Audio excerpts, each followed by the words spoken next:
Hi, I'm Linda, and this is my partner Tyler, and together we're Soulbond Magic.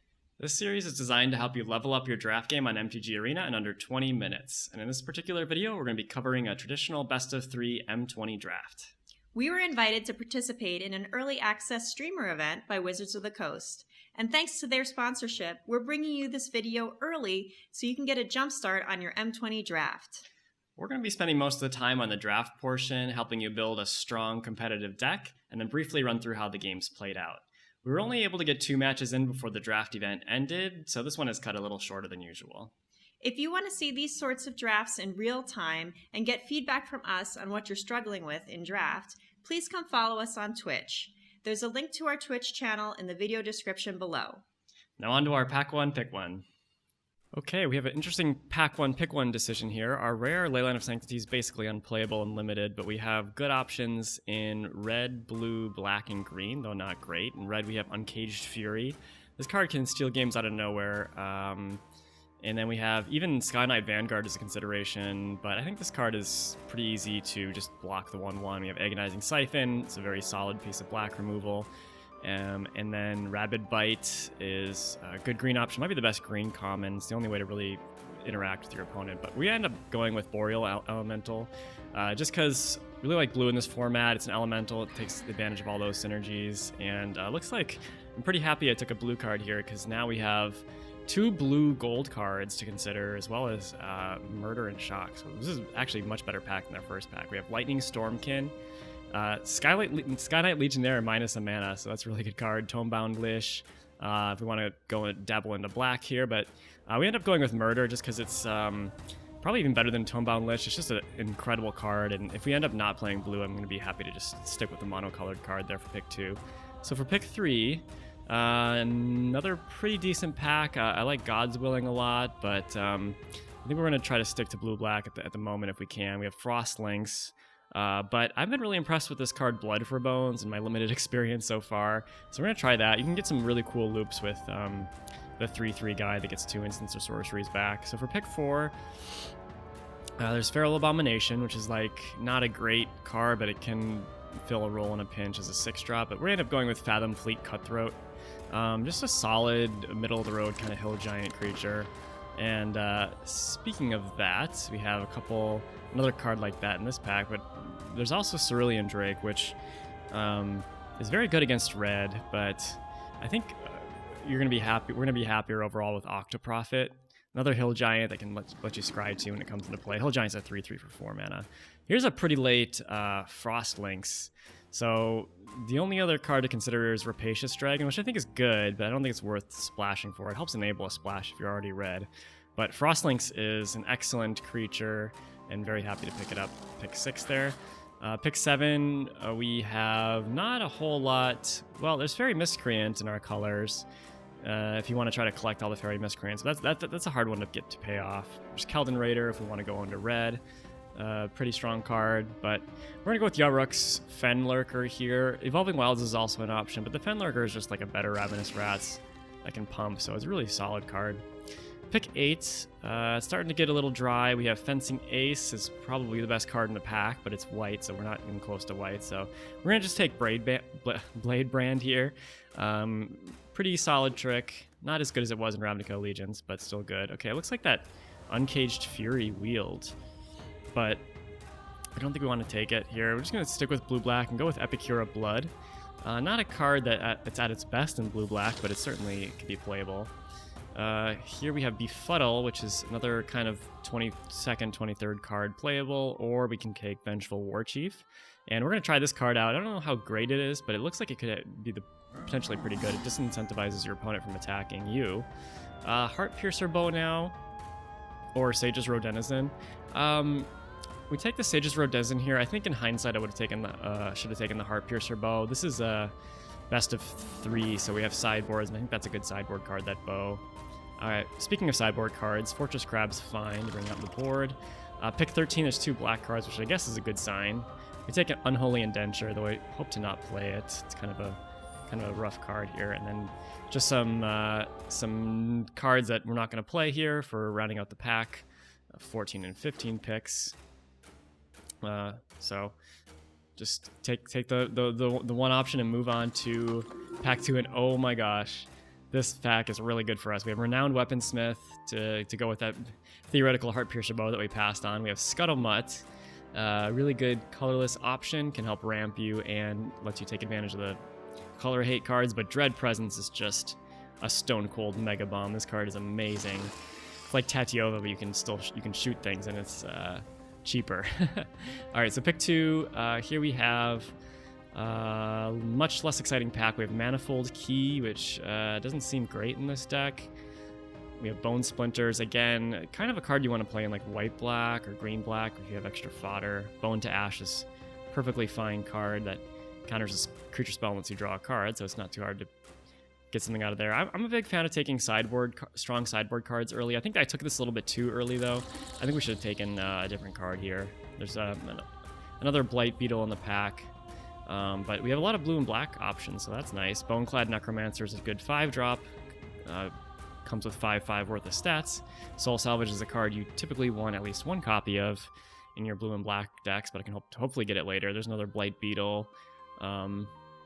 Again, Blood Burglar is quite a solid 2-drop, which is probably going to be hard to come by, but it's too hard to pass up on Boreal Elemental. This card is really, really fantastic. Good finisher and hard to deal with from your opponent.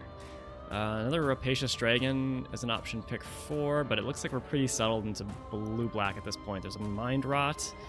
Not terrible, better in sealed. I'd rather go with Scuttlemutt, and we end up taking Scuttlemutt here. Again, we can potentially use it to splash or take advantage of like the protection from green on Blight Beetle.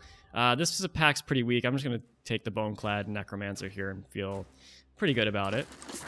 Pick 6, we have another Vengeful War Chief as an option. Another Rapacious Dragon too, so we could have had 2 of these guys. Actually, quite a few options here for pick 6. Bone Splinters even, but again, we don't have a lot of good fodder. We're gonna go with Audacious Thief here. This card is excellent. I think this card's really, really amazing. It's just really snowbally. If we have enough removal, we can just clear the way. A lot of red cards here. Another Fencing Ace like we saw late in pack 1. But the only card that really is playable for us is Marauder's Axe. But yeah, look at this late shock here. So red-black could have been an option as well this draft. We take the shock just to kind of hedge a little bit in case red is that open that we can go into it.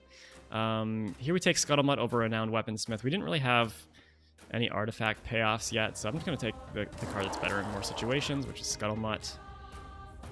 Again, this Manifold Key Wheels, but our creatures are kind of small. Let's just go with Anticipate. This card is always playable, sometimes gets cut, but it's never really bad.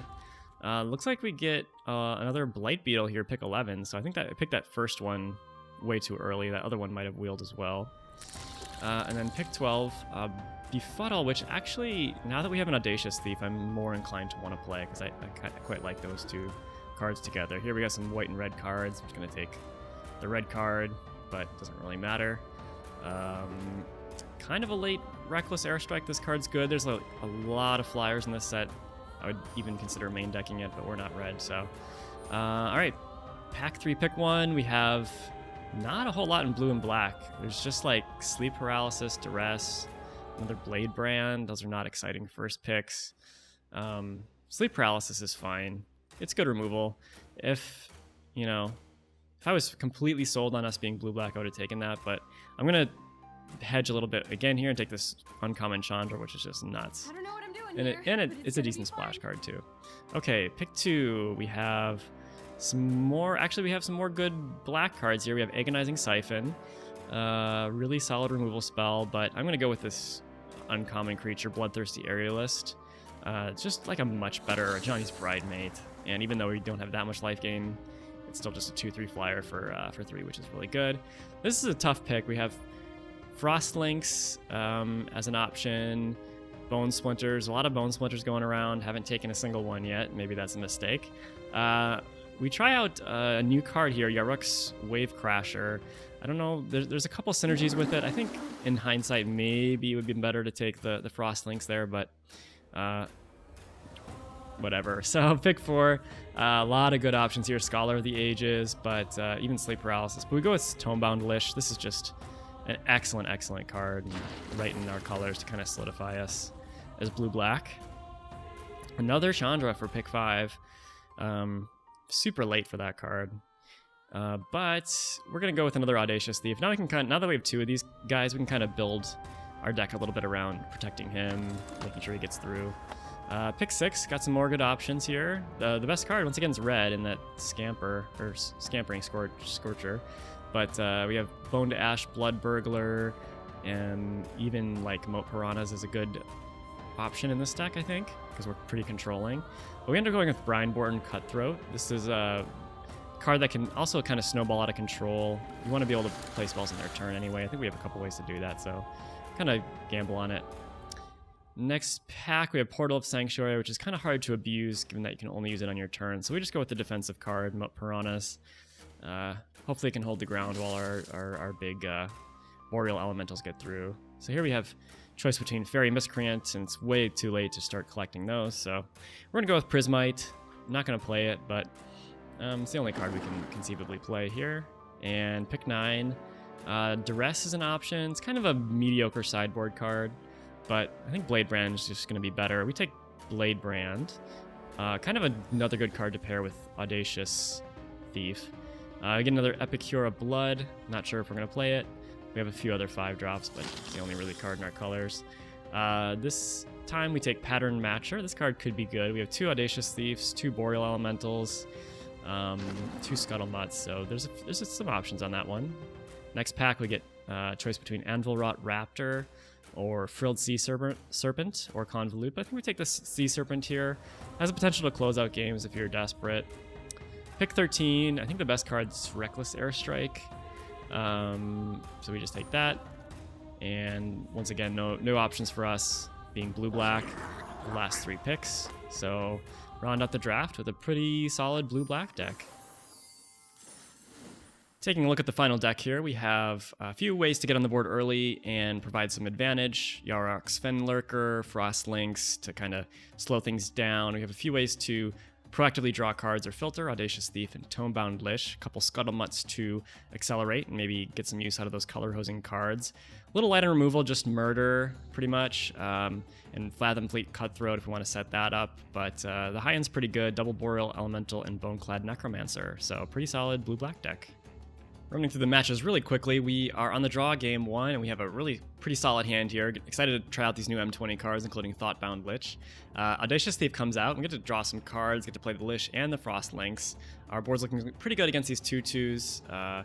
Get some good combat tricks going. We have a couple of our 5-drops, able to just kind of grind out value here with Death Touch, Lifelink, Card Draw, Fathom Fleet Cutthroat. For sideboarding, we see a lot of 2/2s game 1, so we put in Sage's Road Denizen and take out a Scuttlemutt. And for game 2, another keepable hand. Got a 3, 4, and 5 drop, so that's pretty good. Opponent gets on the board early with a 2/1 and a 2/2. So Audacious Thief don't want to block with it, but he attack with it here, and he goes double block. We're able to Blade Brand and take out 2 things, which is a nice combo. Get some Boreal Elemental out on the board. Our creature's just bigger than his, and that's kind of the key here. Keep getting value here with that Necromancer, and it's just too overwhelming for our opponent. So off to a good and quick start at 1-0 in matches.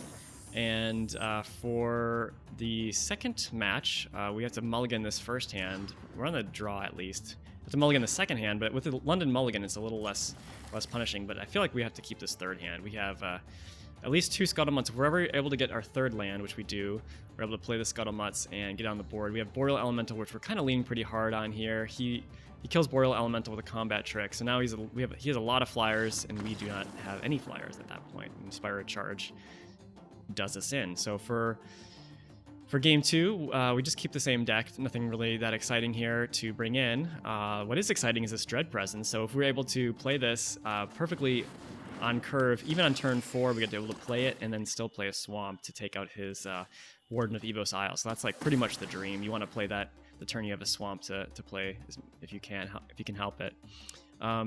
Yeah, Blue Blight has a lot of trouble dealing with Dread Presence. Like, he locked it down with Dungeon Guide Geist this game, but it didn't really matter because we saw all the value from its ability, and it's just too overwhelming for our opponent, and we end the game at 25 life. All right, for game 3 here, still looking like we want to keep the initial deck here. We have an opening hand that's pretty rough. We just have Murder and a couple blue cards. If we knew we were drawing blue, I would have kept that, but as it stands, I think we're going to try to mulligan here, especially with the new London mulligan rule. It's more inclined to want to mulligan. Opponent gets on the board with an Ancestral Blade. We have Tomebound Lish, so that's a pretty good answer. He kills the Lish, but we're able to get Dread Presence out once again. And Blue-White really, like I said, really has a hard time dealing with this Dread Presence. We have a bunch of stuff going on here, not really drawing many swamps until we get, finally we get one. We have nothing really worth it to kill until he gets Warden of Evos Isle once again to kill that. Here's a cool little combo here. He plays Griffin Protector, makes it into a 3/4, so pretty beefy. But if we Blade Brand our Dread Presence, give it Death Touch, now when we play Swamp, that 2 damage is going to actually take out the Griffin Protector. And we're just like so ahead on cards here and even on board and life total. So it's a pretty brutal turn. We have to play 2 more really solid creatures, and opponents had enough. So yeah, this deck performed pretty well. I wish we had time to play some more matches, but the final record was 2-0 because Arena kicked us off at that point. Not too shabby. What were our takeaways from this draft? Well, despite the good results, I think we forced blue a little too hard, and red would have been a better color to pair with black due to how open it was. Dread Presence is an incredible and strong pull into a heavy black deck. If you get one, try to pick up some Blade Brands and be careful with how you sequence your land drops to maximize his triggers. And generally, it's a good idea to wait until you can play a swamp immediately and pick off one of their creatures before starting to draw cards. That makes sense. Any more tips? Don't be afraid to mulligan more aggressively now that the London Mulligan is fully enabled on MTG Arena. And finally, make sure your deck has main deck answers to flyers, because the blue-white flyer deck is real and they can easily play 90% flying creatures. Our deck was a little soft to this, and we got lucky to overcome a potentially tough matchup. Sounds good. So don't forget to follow us, Soulbond Magic, on Twitch if you want to see us live to level up your draft game. And of course, we'd appreciate if you subscribe to us here on YouTube as well. Thanks for watching, and see you next time.